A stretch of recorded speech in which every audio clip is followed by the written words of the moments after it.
स्वागत है। और अब बात करेंगे बढ़ते केस दहशत में देश। कोरोना को लेकर जिस तरह से पूरे देश में लगातार रफ्तार बढ़ रही है और आंकड़ों की यदि हम बात करें तो आंकड़े भी बढ़ते हुए नजर आ रहे हैं। हालांकि शासन और प्रशासन दोनों ही पूरी तरह से मुस्तैद नजर आ रहे हैं, लेकिन उसके बावजूद भी जिस तरह से कोरोना संक्रमितों की संख्या बढ़ रही है, राज्य में संक्रमण से 36 मरीजों की मौत हो गई है। उत्तर प्रदेश राज्य की हम बात कर रहे हैं और ऐसे में उत्तर प्रदेश में 4000 से अधिक मामले सामने आए हैं।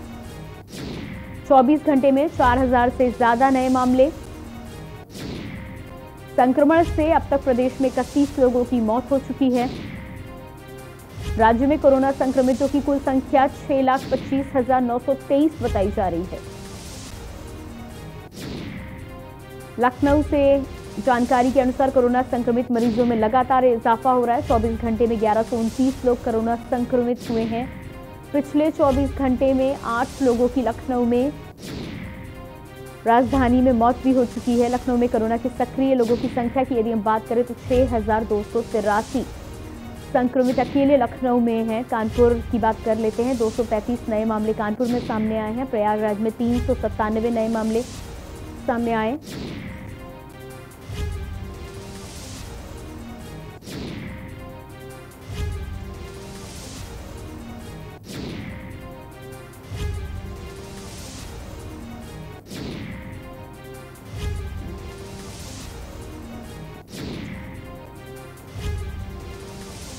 और 24 घंटे में 57,000 नए आंकड़े आए हैं।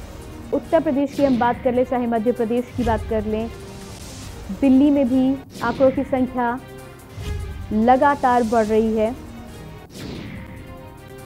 और पूरे देश में किस तरह से कोरोना को लेकर संक्रमितों की संख्या बढ़ रही है, इसको लेकर दिल्ली से हमारे ब्यूरो चीफ हमारे साथ जुड़े हैं, अमित दुबे। इसके अलावा लखनऊ से भी हमारे साथ संवाददाता जुड़े हैं, भरत सेठी, और दुर्ग से हमारे साथ हमारे संवाददाता जुड़ रहे हैं। सबसे पहले रवि सोनकर दुर्ग से हमारे साथ जुड़ रहे हैं। और सबसे पहले अमित जी, आपके पास आऊंगी। दिल्ली की यदि हम बात करते हैं तो कोरोना संक्रमण की रफ्तार लगातार बढ़ रही है। शासन और प्रशासन पूरी तरह से मुस्तैद है, तमाम कार्रवाई की जा रही है, उपाय किए जा रहे हैं, लेकिन उसके बाद भी कोरोना की रफ्तार थमने का नाम नहीं ले रही। जी बिल्कुल, अगर पिछले 24 घंटे की बात करें तो 4000 से ज्यादा मामले आए हैं, जो कि अक्टूबर के बाद की अगर बात करते हैं रिकॉर्ड है, खासतौर पे दिल्ली के लिए, क्योंकि दिल्ली में इतने मामले पहले नहीं आए। जहां तक मौतों की बात की जाए, 21 मौतें जो है वो पिछले 24 घंटे के अंदर हुई है। तो जाहिर तौर पर जो अमूमन 10-12 लोग जो है वो आसपास कोरोना संक्रमण से मर रहे थे, उनकी संख्या भी लगातार बढ़ी है। हालांकि ओवरऑल अगर पूरे देश की बात करें तो मौतों का आंकड़ा कम हुआ, 500 से कम हुआ है। यानी अगर पिछले हम 24 घंटे की बात करें, उससे पिछले 24 घंटे की बात करें, एक दिन पहले की बात करें तो 500 के ऊपर था, उससे पहले की बात करें तो 700 के ऊपर था। लेकिन रिसेंटली ओवरऑल पूरे देश की बात करते हैं तो 500 से नीचे मौतों का आंकड़ा है।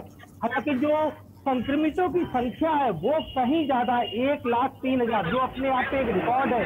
जाहिर तौर पर सरकार जितने प्रयास कर रही है वो सबके सब नाकाफी यहाँ पे साबित हो रहे हैं।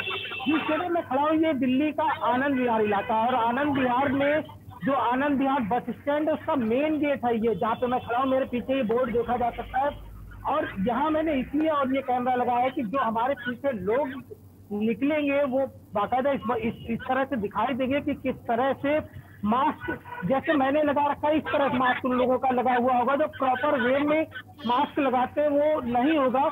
मास्क जरूर चेहरे पे मिलेगा, क्योंकि यहाँ पे काफी ज्यादा चेकिंग है दोनों तरफ गेट पे, चाहे सिविल लाइन की, सिविल सर्विसेज के लोगों की बात करें या आनंद विहार परिषद के लोगों की बात करें, तो तमाम सिक्योरिटी यहाँ पे है। और लगातार काफी अंदर की अगर हम बात करें तो अंदर लगातार चेकिंग चल रही है।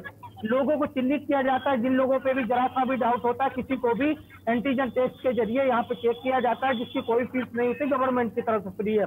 लेकिन लोग कितने लापरवाह, इस बात को यहाँ पे समझा जा सकता है कि इतनी चेकिंग के बावजूद लोग ना, उनके बीच में आपको सोशल डिस्टेंसिंग मिलेगी, ना ही उनके मास्क प्रॉपर वे में होंगे। और यही वजह है कि इस बार जो संक्रमण है वो लगातार दुगनी तिगनी बल्कि चौगनी जिस हिसाब से उसकी गति देखी गई है, खरगोश से भी ज्यादा तेज गति मान सकते हैं कि पहले 300-400 मामले थे और उससे अब 4000 मामले। पूरे देश की बात करें तो 1,03,000 से ऊपर मामले।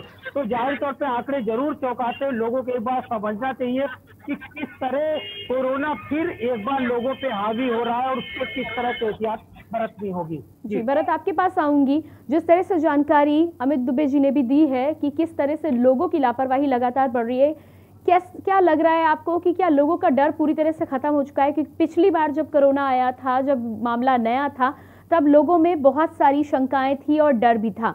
अब क्या वो डर पूरी तरह से खत्म हो चुका है कि लगातार लोगों को जागरूक करने के बावजूद भी लोगों में जागरूकता नहीं आ पा रही है? देखिए, बिल्कुल ये साफ तौर पर कह सकते हैं कि जिस तरीके से कोविड की शुरुआत करी 2020 में, जब इंडिया में आया तो कहीं ना कहीं इतना विकराल रूप, लोग को खौफ ज्यादा था। जब लॉकडाउन हुआ तो लॉकडाउन के बाद लोगों के अंदर खौफ एक बार फिर जागू हो गई कि लॉकडाउन हो गया, कहीं ना कहीं बड़ी बीमारी है।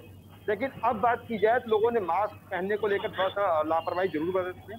मास्क नहीं पहन रहे हैं, सोशल डिस्टेंसिंग की बात तो छोड़िए, यहाँ तो कोई ऐसी पार्टी, होली मिलन समारोह भी आयोजन किए जा रहे हैं जो खतरनाक साबित हो सकते हैं। फिलहाल अगर बात की जाए उत्तर प्रदेश की, तो उत्तर प्रदेश के साथ साथ राजधानी लखनऊ की स्थिति भी बेहद खराब होती जा रही है। 24 घंटे के अंदर बात करते हैं तो 1129 केस राजधानी लखनऊ में आया। और सबसे बड़ी बात है, 8 लोगों ने अपनी जो है जान भी गंवाई है।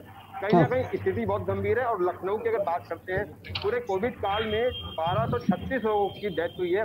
और अगर टोटल एक्टिव केस बात करें तो 6283 केस अभी राजधानी में एक्टिव है। जी, इसके अलावा भरत, इसके अलावा उत्तर प्रदेश सरकार ने बड़ा कदम भी उठाया है। योगी सरकार ने ये साफ कह दिया है कि यदि किसी एक घर में कोरोना संक्रमित पाया जाएगा तो पूरे 20 घर सीज किए जाएंगे।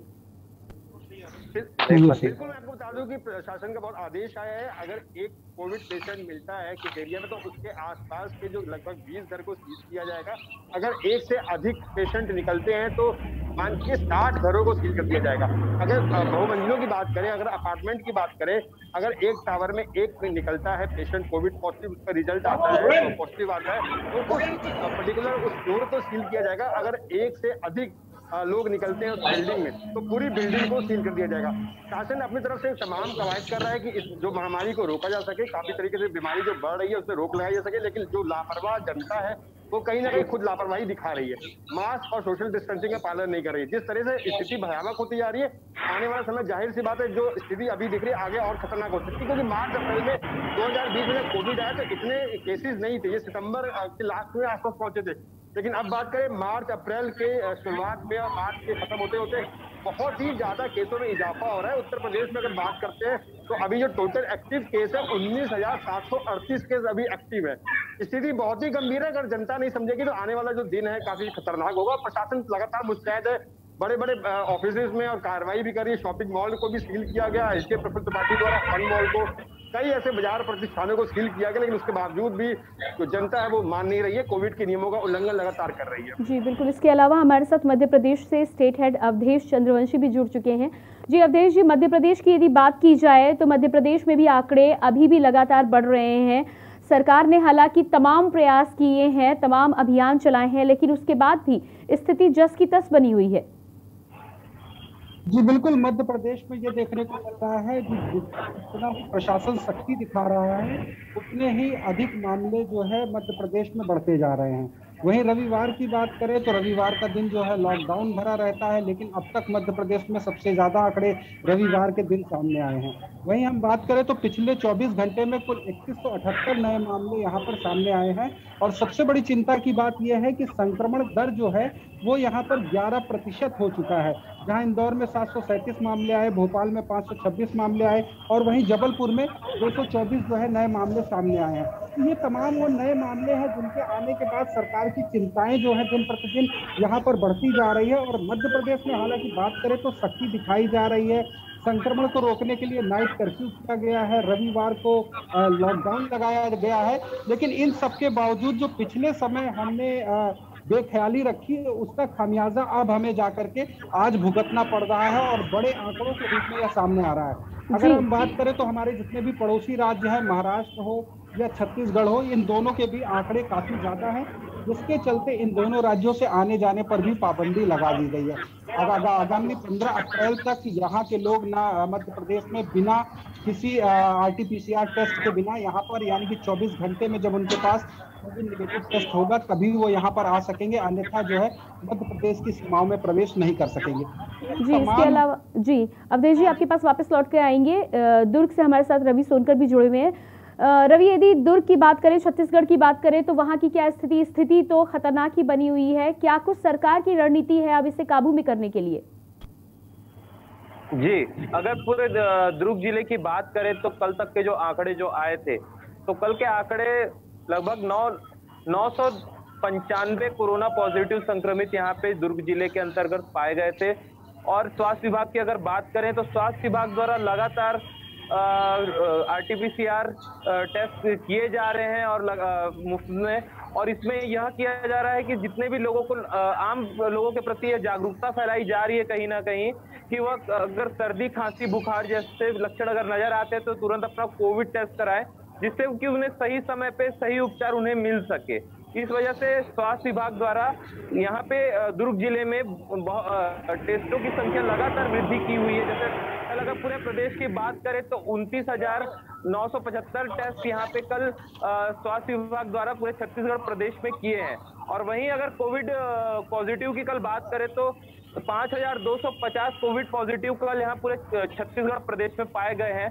वहीं अगर मृत्यु के अगर आंकड़ों की बात करें तो मृत्यु के आंकड़े 31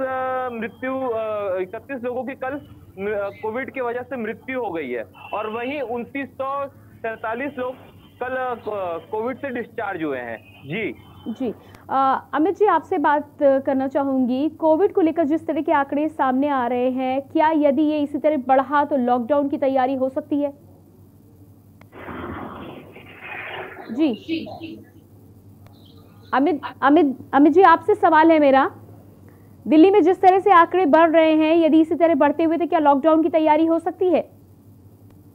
देखिए, दिल्ली की बात करें तो दिल्ली में लॉकडाउन जैसी स्थिति नहीं है। खुद मुख्यमंत्री सारी अफवाहों पे विराम लगा चुके हैं। पिछली जो बैठक हुई थी उसमें उन्होंने साफ तौर पर कहा था कि मामले जरूर ज्यादा है, लेकिन बहुत ज्यादा स्थिति नहीं है। हॉस्पिटल्स की लगातार समीक्षा की जा रही, लोगों को एहतियात बरतने के निर्देश दिए जा रहे हैं।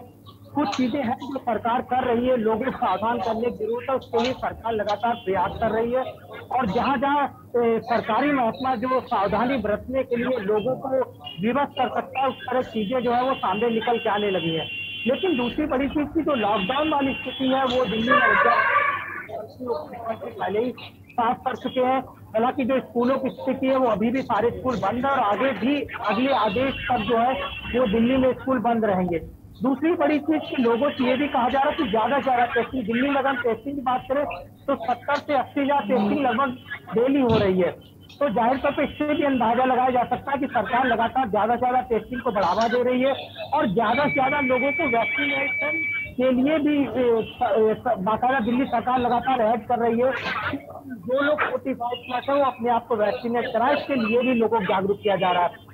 आनंद विहार जहाँ पे मैं खड़ा हूँ, जिसकी मैं बात कर रहा हूँ, इसके अंदर भी बाकायदा यहाँ पे टेस्ट हो रहा है, एंटीजन टेस्ट हो रहा है। जो भी लोग यहाँ पे टेस्ट करवाना चाहते हैं वो वहाँ जा सकते हैं, टेस्ट करवा सकते हैं। और एंटीजन टेस्ट की 1 घंटे के अंदर जो है आपको रिपोर्ट दी मिल जाती है। तो जाहिर तौर पर सरकार की तरफ तमाम सारी फैसिलिटी लोगों को दी गई है, लेकिन लॉकडाउन जैसी स्थिति यहाँ पे नजर नहीं आती। यहाँ पे पहले ही स्पष्ट किया गया है कि दिल्ली के लोगों को सावधानी बरतने की जरूरत है और दिल्ली लोग मास्क हो चाहे सोशल डिस्टेंसिंग और नियमों का पालन तो करना ही है। जहाँ तक डीटीसी की बात है, डीटीसी में अभी भी जितने यात्री की सीट है उतने ही लोग उसमें सफर कर सकते हैं, ज्यादा लोगों को परमिशन नहीं है। मेट्रो में पहले से ही गाइडलाइंस जारी है, वो गाइडलाइंस लगातार चल रही है।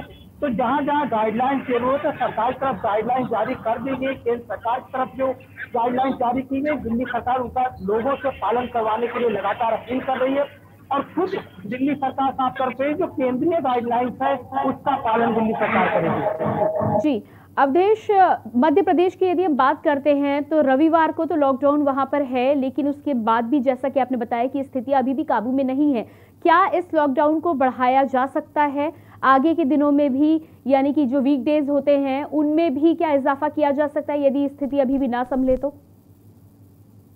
जी निश्चित तौर पर देखिए, जिस तरीके से आंकड़े दिन प्रतिदिन सामने आ रहे हैं, इसके बाद यह अंदाजा लगाया जा रहा है। हालांकि पिछले जो भी 2 कैबिनेट की बैठक हुई है उसमें मुख्यमंत्री ने यह स्पष्ट किया कि अभी हम लॉकडाउन नहीं लगाना चाहते हैं, क्योंकि लॉकडाउन लगाने की वजह से व्यापार है, जो अर्थव्यवस्था है मध्य प्रदेश की, वह चौपट हो जाएगी, जैसे तैसे पटरी पर आई है।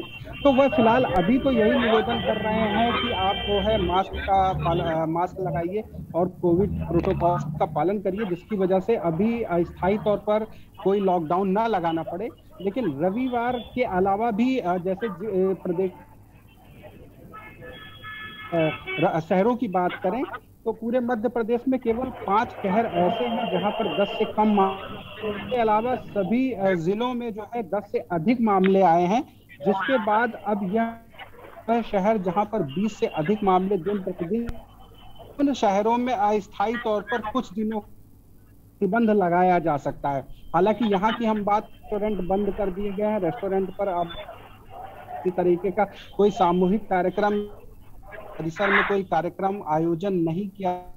लेकिन इसके अलावा अभी लॉकडाउन किसी भी प्रकार की कोई घोषणा नहीं की गई। मुख्यमंत्री ने यह आशय बिल्कुल स्पष्ट कर दिया, यहाँ के लोग देखते हैं, नहीं मानते हैं और आंकड़े लगातार बढ़ते हैं, तो उससे कोई कड़े कदम उठाए। जी भरत, अगर लखनऊ की बात करें तो हालांकि उत्तर प्रदेश सरकार अब सख्त नजर आ रही है। जिस तरह से आदेश हुआ है योगी सरकार का कि एक घर में यदि कोविड पॉजिटिव पाया जाता है तो आसपास के पूरे 20 घरों को सील किया जाएगा। उसके अलावा लगातार प्रशासन को भी हिदायत दी गई है कि कड़ाई से कोविड नियमों का पालन कराया जाए। लेकिन उसके बावजूद भी जिस तरह से मामला बढ़ रहा है, ऐसे में अब समय आ रहा है, शादी विवाह का भी समय नजदीक आ रहा है, तो यदि कोई समारोह करना चाहता है तो उसके लिए क्या कुछ गाइडलाइंस जारी की गई हैं? तो आपको बता दें कि सरकार लगातार प्रशासन आपस में बैठ के डिस्कस कर रहा, लोगों को जागरूक करने के लिए बातें की जा रही है। और जो बात की जाए समारोह की या किसी तरह के आयोजनों के लिए, उसके लिए भी एक निर्धारित सीमा तय कर दी गई है कि हर एक निर्धारित में इतने से ज्यादा लोग नहीं होंगे, इतने से ज्यादा लोगों को शामिल किसी भी आयोजन में नहीं होंगे। अगर कोई भी आयोजन होता है तो उसकी पहले आपको परमिशन मिलनी पड़ेगी जिलाधिकारी के माध्यम से। परमिशन मिलने के बाद ही उसको आयोजन की अनुमति मिलेगी। सेकेंडली सबसे बड़ी चीज है कि अगर परमिशन लोगों की ले रहे हैं, 100 लोगों की या 50 लोगों की, उसमें कितने लोग ज्यादा आ जाते हैं उसकी ये भी जानकारी जुटाई जाएगी कि ये उनको हो सकता है कुछ तेज भी किया जाए। फिलहाल स्थिति को देखते हुए लगातार सरकार बैठकें कर रही है। और आपको बता दें कि 10 एम्बुलेंस को भी मंगवाया गया है उत्तर प्रदेश में, लखनऊ में, मथुरा और नोएडा से। स्थिति बेहद खराब होती जा रही है। जो क्राउड है वो इस चीज को नहीं मान रहा। भीड़ वाले एरिया में आज भी लोग जाके, हम लोग खबर भी हम लोग केंद्र से दिखाई दर्शकों को कि बिना मास्क के लोग जो है सड़कों पर घूम रहे हैं और सोशल डिस्टेंसिंग का पालन बिल्कुल नहीं कर रहे। अगर बात की जाए राजधानी लखनऊ में, स्वास्थ्य महानिदेशक डॉक्टर नेगी भी कोरोना के संक्रमित हो चुके हैं। सबसे बड़ी बात है कि उन्होंने कोविड की दोनों वैक्सीन लगवा चुके थे। जो लोग वैक्सीन लगा रहे हैं उनको भी कोविड के नियमों का पालन करना चाहिए, और जो लोग अभी नहीं लगा रहे हैं उनको भी लगवानी चाहिए 45 साल से ऊपर अधिक होते हैं। लेकिन सोशल डिस्टेंसिंग, कोविड-19 के नियमों का पालन करें। सरकार तमाम तरीके की बैठकें कर रही है, लोगों के ऊपर कार्रवाई भी कर रही है जो लोग नियमों का उल्लंघन कर रहे हैं। लेकिन एक जो भी कोई निष्कर्ष निकलेगा वो समाधान तभी निकलेगा जब लोग जागरूक होंगे, जब लोग कोविड के नियमों का सही से पालन करेंगे। अन्यथा जो स्थिति है आने वाले समय में बेहद खराब होती रहेगी। लगातार लखनऊ की बात करें, इधर बीते 15 दिन में जो आंकड़े ने इतना तगड़ा इजाफा किया है जो बेहद खतरनाक साबित हो सकता है। जो पहले लखनऊ में 7 केस, 8 केस, 22 केस, 50 केस आ रहे थे, वो आज लगातार चौथे दिन भी जो आंकड़ा लगा 1000 से ऊपर रहा है। स्थिति बेहद चिंताजनक है। उत्तर प्रदेश सरकार तमाम तरीके की बैठकें करके डीएम और जिलाधिकारी तमाम तरीके की बैठकें करके प्लान भी कर रहे हैं। टीमें गठित कर दी गई है। ग्रामीण क्षेत्रों में की बात करें तो ग्रामीण क्षेत्रों में भी निगरानी टीमें बना दी गई है। जो बाहर से लोग आएंगे उनको निगरानी रखी जाएगी। कहीं ना कहीं स्थिति बेहद गंभीर है। और 661 माइक्रो कैंटोनमेंट जोन बनाए गए लखनऊ में, जिनकी भी निगरानी की जा रही है। फिलहाल अगर जनता स्वयं नहीं सुधरेगी तो आने वाला समय बेहद खराब हो सकता है। जी अमित, आने वाले दिनों में सीबीएसई बोर्ड के एग्जाम भी होने हैं। 10th और 12th दोनों के एग्जाम की पूरी तैयारियां हो चुकी हैं और उसके बाद अप्रैल से मई माह में ये एग्जाम कराए जाएंगे। तो ऐसे में कोविड को देखते हुए, कोविड संक्रमण की दर को बढ़ते हुए किस तरह से एग्जाम्स की व्यवस्था की गई है? जी अमित, आपसे सवाल है मेरा। देखिए, केंद्र सरकार की तरफ से लगातार मॉनिटरिंग की जा रही है। तमाम अधिकारियों को दिशा निर्देश दिए गए हैं। अगर पिछले दिनों की बात करें तो कैबिनेट के जो सचिव है, केंद्रीय कैबिनेट सचिव ने तमाम प्रदेशों के सचिवों से बात करी थी और बाकायदा सरकार की तरफ जो गाइडलाइंस है वो उन्हें दिए गए थे। खुद प्रधानमंत्री की बात करें, गृह मंत्री की बात करें, स्वास्थ्य मंत्री की बात करें, तमाम हालातों पे लगातार नजर बनाए हुए है। केंद्र सरकार ने जो नई गाइडलाइंस दी है उसके अनुसार हर कोई काम कर रहा है। दूसरी चीज, महाराष्ट्र जो है अपने आप में लगे, क्योंकि सबसे ज्यादा चौंकाने वाले सबसे ज्यादा मामले जो है वो महाराष्ट्र में, जिस वजह से महाराष्ट्र के कई इलाकों में लॉकडाउन न सिर्फ लगाया गया बल्कि कई इलाकों में लॉकडाउन जैसी स्थिति बनी हुई है। सरकार भी चाहती है कि वहाँ पे लॉकडाउन हो। उसके लिए फिर महाराष्ट्र के मुख्यमंत्री ने तमाम लोगों से, चाहे वो राज ठाकरे हो या देवेंद्र फडणवीस को, लगातार तमाम लोगों से बातचीत करी है। तो जाहिर तौर पे अब महाराष्ट्र देखते हुए तमाम राज्य भी अलग अलग गाइडलाइंस जारी करने लगे। चाहे पंजाब की बात है, पंजाब में भले हालात खराब हो लेकिन जो एयरपोर्ट से आने वाले लोग हैं उनमें भी ये कहा गया है कि दिल्ली में जो लोग आएंगे महाराष्ट्र से उन्हें भी RT-PCR टेस्ट के साथ अपनी रिपोर्ट सबमिट करनी होगी, या अन्य राज्यों में जो महाराष्ट्र लोग जाएंगे वो भी अपनी RT-PCR का रिपोर्ट सबमिट करेंगे। तो जाहिर तौर पर अब हर कोई राज्य दूसरे राज्य से अपने आप को बेहतर साबित करने में लगा हुआ है।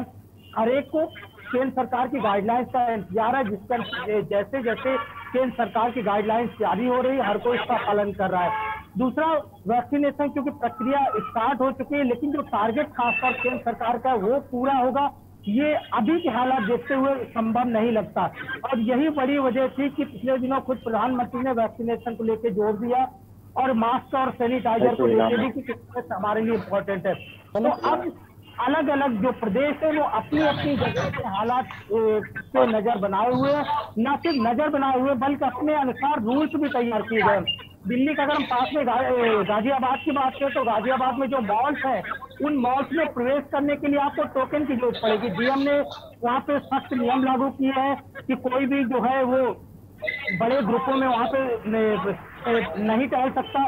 दूसरी बड़ी चीज की बाजारों में जो एक साथ बहुत ज्यादा भीड़ दिखती है वो भीड़ को नियंत्रित करने के लिए प्रशासन अलर्ट हो गया है।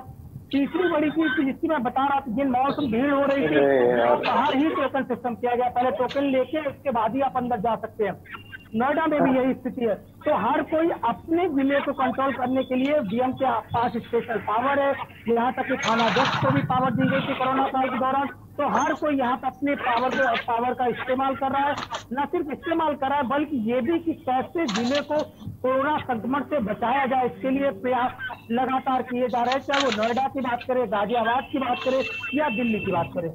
जी रवि, यदि हम छत्तीसगढ़ की बात करते हैं तो वैक्सीनेशन को लेकर कई बार ये वहां से खबरें आई हैं कि वैक्सीनेशन में डोजेस कम थे, हालांकि बाद में उसकी भरपाई कर दी गई है। अब आपसे ये जानकारी चाहूंगी कि वैक्सीनेशन की प्रक्रिया को वहां पर कैसे बढ़ाया जा रहा है। जी मैं आपको ये बताना चाहूंगा, वैक्सीनेशन की जो प्रक्रिया जो कभी चल रही है, जब से यहाँ पे कोरोना पॉजिटिव ज्यादा मिलने के, संक्रमित मरीजों की ज्यादा मिलने की संख्या होने के अनुसार ही वैक्सीनेशन की संख्या को भी बढ़ा दिया गया है। वैक्सीनेशन करने के लिए भी जनता बढ़ चढ़कर हिस्सा लेने यहाँ पे आ रही है। जैसा कि देखा जा रहा था कि वैक्सीनेशन आने से लोगों छत्तीसगढ़ की जनता एक लापरवाह हो गई थी, पर उस लापरवाही का खामियाजा आज भी यहाँ पे लोग अभी भुगत रहे हैं। और जैसा कि बीते दिनों स्वास्थ्य मंत्री से भी ने भी माना था कि कहीं ना कहीं सरकार की भी एक चूक होने की वजह से आज जो जनता है यहाँ पे आज कोरोना को भुगतने में मजबूर हो गई है। तो अभी वैक्सीनेशन की बात अगर आप करें, वैक्सीनेशन को लेकर जो जागरूकता आई है लोगों के मन में कि अधिक से अधिक संख्या में जाकर लोग वैक्सीन लगवा रहे हैं, टीकाकरण अपना करवा रहे हैं। और जो अभी जिस तरह की केंद्र सरकार के द्वारा जो गाइडलाइन अभी जारी हुई जो 45 वर्ष के ऊपर के लोगों को, तो लोग अपनी बारी का इंतजार करने के लिए बहुत ज्यादा उत्साहित है कि कब हमें जो वैक्सीनेशन हमें लगेगा। और कई लोगों के मन में यह भी डर है कि जल्दी से हमें वैक्सीनेशन लग जाए ताकि हम कोरोना से लड़ने के लिए हम आगे बढ़ सकें। जी अवधेश, मध्य प्रदेश की यदि हम बात करें तो उत्तर प्रदेश में जैसे एक फोकस अभियान चलाया गया है कि अब दूसरी लाइन के जो वर्कर्स है, चाहे मीडिया वर्कर्स की बात करें, ऑटो ड्राइवर्स की बात करें, जो लोग रोज निकल रहे हैं, ज्यादा से ज्यादा जनता के संपर्क में आ रहे हैं, उनकी वैक्सीनेशन की प्रक्रिया की शुरुआत की गई है। मध्य प्रदेश में क्या इस तरह का कोई कदम उठाया गया है कि एक दूसरी लाइन को भी वैक्सीनेशन के लिए आगे लाया जाए? जी अवधेश, आपसे मेरा सवाल है कि उत्तर प्रदेश में फोकस अभियान चलाया जा रहा है वर्कर्स के लिए जो लोग बाहर निकल कर काम कर रहे हैं, क्या मध्य प्रदेश में वैक्सीनेशन को लेकर इस तरह का कोई अभियान की शुरुआत हो रही है? जी बिल्कुल, हम मध्य प्रदेश में आपको बता दें तो 15 अप्रैल से जो सरकारी कर्मचारी हैं उनको अगर उन्होंने कोविड की वैक्सीन नहीं ली है तो वो अब अपने ऑफिस में प्रवेश नहीं कर पाएंगे, यानी कि प्रायोरिटी दी जा रही है सरकारी अधिकारियों को। इसके अलावा 1 अप्रैल से पत्रकारों को भी इस चरण में शामिल कर लिया गया है। पत्रकार क्योंकि ज्यादातर फील्ड पे रहते हैं तो उनको भी अब वैक्सीन लगाया जा रहा है। साथ ही देश के कोविड प्रोटोकॉल नियम के मुताबिक अब 45 वर्ष से जो अधिक उम्र के हैं वो चाहे बीमार हो या चाहे ना हो वो भी अब कोविड का ये वैक्सीनेशन लगवा सकते हैं। वहीं अगर हम वैक्सीनेशन की बात करें तो पूरे प्रदेश में 42,34,306 जो है वैक्सीन लगाए जा चुके हैं, जिनमें डोज 1 जो है 36,94,748 लोगों को दिया गया है, जबकि जिन लोगों ने दोनों डोज लगवाए हैं उनकी संख्या महज 5,39,558 लोग हैं। तो अब ये वही अगर हम बीते 1 अप्रैल की बात करें तो बीते 1 अप्रैल में सबसे अधिक अब तक में सबसे अधिक करीब 3,79,000 वैक्सीन जो है लगवाए गए थे। मुख्यमंत्री ने अपना आशय स्पष्ट कर दिया है कि आने वाले समय में यह वैक्सीन की संख्या जो है 5 लाख तक की जाएगी, ताकि आगामी 7 से 8 महीने में हम प्रदेश के सभी वासियों तक यानी सभी लोगों तक जो है वैक्सीनेशन पहुंचा सके, क्योंकि आज के समय में वैक्सीनेशन ही एकमात्र ऐसा उपाय है जिससे कोविड से कुछ हद तक बचाव किया जा सकता है। जी प्रियंका। जी भरत, आपके पास आऊंगी। फोकस अभियान की मैं बात कर रही थी। उत्तर प्रदेश में जिस तरह से फोकस अभियान की शुरुआत की गई है, ऐसे में वो कौन कौन से लोग होंगे जिनको अब फ्रंटलाइन वर्कर्स के बाद में वैक्सीनेशन में शामिल किया जाएगा? और देखिए, बिल्कुल आपको बता दें कि इस अभियान के तहत कई लोगों को लगाया जाएगा। ऑफिस की बात की जाए, ऑफिस से चिन्हित किए जाएंगे, सरकारी कर्मचारियों को लगाया जा रहा है और बाकी मीडिया कर्मियों को, कई लोगों को वैक्सीन लगाई जाएगी। और आज आपको बता दें कि मुख्यमंत्री योगी आदित्यनाथ ने आज अपनी वैक्सीन की पहली डोज भी ली है। ये डोज बहुत बड़ी बात रखेगी, जनता को दिखाएगी कि आप मुख्यमंत्री ने स्वयं लगाएगी। जनता को भी आग्रह किया गया कि आप वैक्सीन लगाएं, इसमें कोई भी साइड इफेक्ट नहीं है। लेकिन कहीं ना कहीं जनता के मन में पहले भ्रम था कि वैक्सीन लगाने से क्या कोई नुकसान तो नहीं है, लेकिन अब एक और बातें सामने आ रही हैं कि वैक्सीन लगाने के बाद जो है वो फिर कोविड पॉजिटिव हो गए हैं। लोगों के अंदर अभी भी थोड़ा सा भ्रम जरूर है कि क्या वैक्सीन लगाने के बाद भी कोविड पॉजिटिव हो जाएंगे, क्या नुकसान करेगी। उसको समझाने के लिए भी कई तरह की कवायद की जा रही है। जो स्वास्थ्य विभाग के जो डॉक्टर्स उन्होंने साफ तौर पर कह दिया कि अगर ये वैक्सीन लगती है तो उतना खतरनाक कोविड आपके शरीर पे अटैक नहीं करेगा। लगातार प्रयास किया जा रहा है। सरकार इलेक्ट्रॉनिक मीडिया और प्रिंट मीडिया के माध्यम से लोगों को जागरूक भी कर रही है और आग्रह भी कर रही है कि आप लोग बढ़ चढ़कर हिस्सा लें। फिलहाल 45 वर्ष से ऊपर के अधिकों को जो भी लोग हैं वो अपना टीकाकरण शुरुआत कर चुके हैं, लेकिन अभी कुछ लोगों के मन में भ्रम भी है। इस भ्रम को जल्दी से जल्दी दूर करना पड़ेगा लोगों को वैक्सीन लगाने के लिए। और कई अभी बुजुर्ग भी हैं जो वैक्सीन लगाने से खासतौर पर बच रहे हैं। कहीं ना कहीं वैक्सीन को लेकर और सरकार को तमाम तरीके की कवायद करने पड़ेंगे जनता को और जागरूक करने के लिए। जी अमित, वैक्सीन को लेकर अभी भी लोगों के मन में जो शंकाएं हैं, लोग अभी भी थोड़ा सा इंतजार करना चाहते हैं कि वैक्सीन का रिजल्ट किस तरह से है। दिल्ली में यदि हम वैक्सीनेशन की प्रक्रिया की बात करें तो सेकेंड लाइन के जो वर्कर्स हैं उनके लिए क्या कुछ इंतजाम है और कैसे लोगों को जागरूक किया जा रहा है वैक्सीनेशन के लिए? जी अमित। दिल्ली में चाहे वो हम आरोग्य सेतु ऐप की बात करें या जो वैक्सीनेशन के लिए जो ऐप किया गया, जो नंबर दिए गए हैं उस पर रजिस्ट्रेशन करवा सकते हैं। रजिस्ट्रेशन साथ ही बाकायदा डेट मिलती है जहां आपको जाना होता है और वहां पे बाकायदा वैक्सीनेशन होता है। किसके साथ किसे पहला टीका मिला है, किसे दूसरा मिला है, उसकी बाकायदा रिकॉर्डिंग होती है। उसकी बाकायदा चाहे वो इंटरनेट के जरिए जानकारी लेना चाहे या जिस हॉस्पिटल में लोग वैक्सीनेट हुए मोबाइल के जरिए जो है वो उन्हें जानकारी मिलती है। यहाँ भी जो लोगों को जागरूक करने का तरीका है, दिल्ली सरकार लगातार इसके लिए साफ तौर पर कि 45 प्लस के जो लोग हैं, क्योंकि अब जो लोग हैं 45 प्लस वालों को अनुमति मिल गई है पहली तारीख से, तो जाहिर तौर पे ये लोग अपने आप को वैक्सीनेट करा सकते हैं। तो तमाम लोग जो है वो इसके लिए लाइनों में देखे भी जाते हैं और 10-10 करके सिलेक्शन होता है, क्योंकि एक जो खासतौर पे जो वैक्सीनेशन का जो स्वरूप है उसमें एक साथ में 10 टीके होते हैं, तो 10 में तो कोई दवा खराब ना हो, इसलिए यहाँ पे 10 लोगों को पहले टारगेट किया जाता है। उन 10 को एक साथ में डोज दिए जाते हैं, फिर वेट किया जाता है जो वेट एंड वॉचिंग का सिस्टम है और उसके बाद फिर अगले लोगों को डोज दिए जाते हैं। लोगों को जागरूक करने के साथ साथ ये भी बताया जाता है कि किस तरह से उन्हें मास्क भी पहनना है, सोशल डिस्टेंसिंग का पालन करना है, क्योंकि एंटीबॉडी जो बनती है खासकर वैक्सीनेशन के बाद वो पहले डोज के बाद नहीं बनती, दूसरे डोज के बाद बननी शुरू होती है। तो जाहिर तौर पर उसको समय लगता है। लोग इस तरह के भी सामने आए जिन लोगों को वैक्सीनेशन के बाद कोरोना हुआ है, तो इस वजह से पहले से ही लोगों को एहतियात बरतने के निर्देश दिए जा रहे हैं। दूसरी चीज, ऐसा भी नहीं कहा गया, किसी ने दावा नहीं किया गया कि 100% वैक्सीन जो है वो कारगर है। वैक्सीन के आंकड़े पहले ही वैज्ञानिकों ने बताए थे कि कितने लोगों पे कारगर है, कितने % कारगर है, और उस तरह के आंकड़े जो है वो देखने को मिल भी रहे हैं। फिलहाल लोगों को जागरूक होने की जरूरत है। ज्यादा से ज्यादा जिन लोगों का नंबर है उन्हें अपने आप को वैक्सीनेट कराने की जरूरत है, और लोग इसके लिए बाकायदा लाइन में आगे आ भी रहे हैं और अपने आप को वैक्सीनेट करा भी रहे हैं। जी बिल्कुल, आप बने रहिएगा हमारे साथ। एक छोटे से ब्रेक के लिए रुक रही हूँ यहाँ पर। अपने दर्शकों को लगातार बता दूं कि कोरोना को लेकर पूरे देश में क्या कुछ माहौल है, क्या ताज़ा अपडेट है, ये जानकारी हम आप तक लगातार पहुंचा रहे हैं, लेकिन उससे पहले रुकेंगे एक छोटे से ब्रेक के लिए। आप देख रहे हैं